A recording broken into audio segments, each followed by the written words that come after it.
இந்த அரசாணைய பாக்குறீங்க, சும்மா ஒரு பேப்பர்னு நினைக்கிறீங்களா? இல்லவே இல்ல. இதுதான் அதிகாரத்தோட மொழி. வாங்க, இந்த முக்கியமான அரசாணைக்குள்ள என்ன இருக்குன்னு நாம ஆழமா பார்க்கலாம். ஒரு பெரிய பதவி உயர்வுக்கு பின்னால என்னென்ன அதிகார நகர்வுகள் நடக்குதுன்னு புரிஞ்சுக்கலாம். ஒரு அரசாங்கத்தோட டாப் லெவல் ப்ரமோஷன் எப்படி இருக்கும்னு என்னைக்காவது யோசிச்சு பார்த்திருக்கீங்களா? இதோ இப்படிதான் இருக்கும். இது சும்மா ஒரு அறிவிப்புன்னு மட்டும் நினைச்சிடாதீங்க.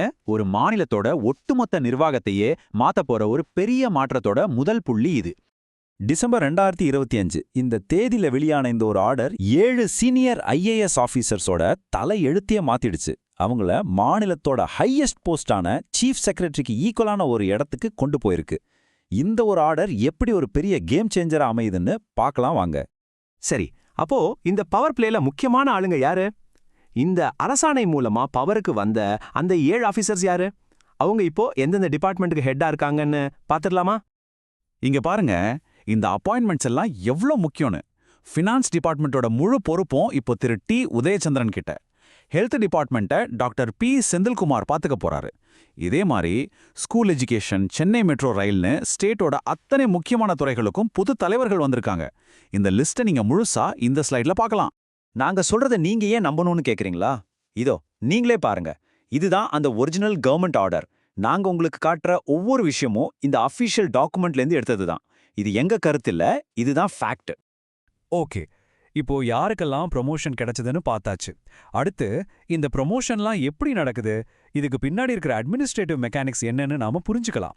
இந்த பியூரோக்ராட்டிக் ஜார்கனை கொஞ்சம் சிம்பிளா உடைச்சு பார்க்கலாம். ஆனா இவ்ளோ பெரிய லெவல்ல ஒரு ப்ரொமோஷன் உண்மையிலே எப்படி நடக்குது? சும்மா ஒரு சைன் போட்டா முடிஞ்சிடுமா? இல்லவே இல்ல. இதுக்கு பின்னால ஒரு முறையான நிர்வாக நடைமுறை இருக்கு. இந்த ப்ரொமோஷன்ஸ்க்கெல்லாம் ஒரு ரூல் புக் இருக்கு. அதுதான் 1954ஆம் வருஷத்து ஐஏஎஸ் கேடர் ரூல்ஸ். சொல்லப்போனா இதுதான் இந்தியாவோட டாப் ஆஃபீஸர்ஸ்க்கான ஒரு பைபிள் மாதிரி.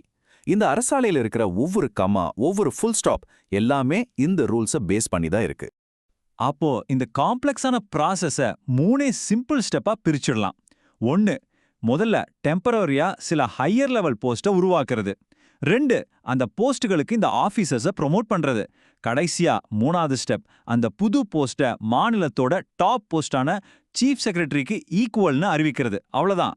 இந்த அரசாணையில இந்த ஒரு லைன் ரொம்ப ரொம்ப முக்கியம். அரசு தலைமைச் செயலாளர் பதவிக்கு சமமான தகுதி மற்றும் பொறுப்புகளில். இது இந்த ப்ரொமோஷனோட மகத்தான அதிகாரத்தையும் முக்கியத்துவத்தையும் காட்டுது. இது சும்மா ஒரு பேர் மாற்றம் இல்ல, இதுதான் பவரோட உச்சம். சரி, ஆஃபீஸர்ஸ் யாருன்னு பார்த்தாச்சு, ப்ராசஸ் எப்படின்னும் புரிஞ்சுக்கிட்டோம். இப்போ ரொம்ப முக்கியமான ஒரு கேள்விக்கு வருவோம்.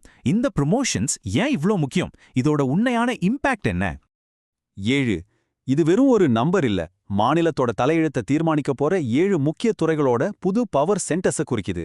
இந்த ஒரே ஒரு நம்பர் ஒரு பெரிய நிர்வாக மாற்றத்தோட ஆரம்பம்னே சொல்லலாம்.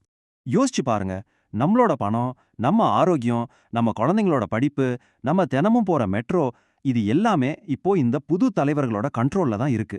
சோ இந்த மாற்றங்கள்லாம் வெறும் நியூஸ் பேப்பர்ல வர்ற ஹெட்லைன்ஸ் இல்ல, இது நம்ம ஒவ்வொருத்தரோட அன்றாட வாழ்க்கையும் நேரடியா பாதிக்க போகுது. இந்த அரசாணையோட டிஸ்ட்ரிபியூஷன் லிஸ்ட்டை ஒரு நிமிஷம் பாருங்க. ஸ்டேட் டிபார்ட்மெண்ட்ஸ்லேருந்து ஆரம்பிச்சு சென்ட்ரல் கவர்மெண்ட் வரைக்கும் இதை அனுப்பியிருக்காங்க. இதுலேருந்தே தெரியுது இல்லையா இந்த அப்பாயின்மெண்ட்ஸ் எவ்வளோ முக்கியம்னு. கவர்மெண்ட்டோட எல்லா மட்டத்திலும் இதோட தாக்கம் இருக்கும். இது ஏதோ ஒரு லோக்கல் விஷயம் கிடையாது. அப்போ நாம இப்போ பார்த்ததுல இருந்து என்ன தெரியுது? ஒரு கவர்மெண்ட் ஆர்டர்ங்கிறது வெறும் பேப்பர்ல இருக்கிற எழுத்து இல்ல, அதுதான் செயலுக்கு வரல அதிகாரம். வெறும் வார்த்தைகள் எப்படி பாலிசியா, திட்டங்களா மாறி நம்ம வாழ்க்கையை மாத்துதையும் நாம இப்போ பார்த்தோம். இப்போ இந்த முக்கியமான துறைகளுக்கெல்லாம் புது தலைவர்கள் வந்தாச்சு.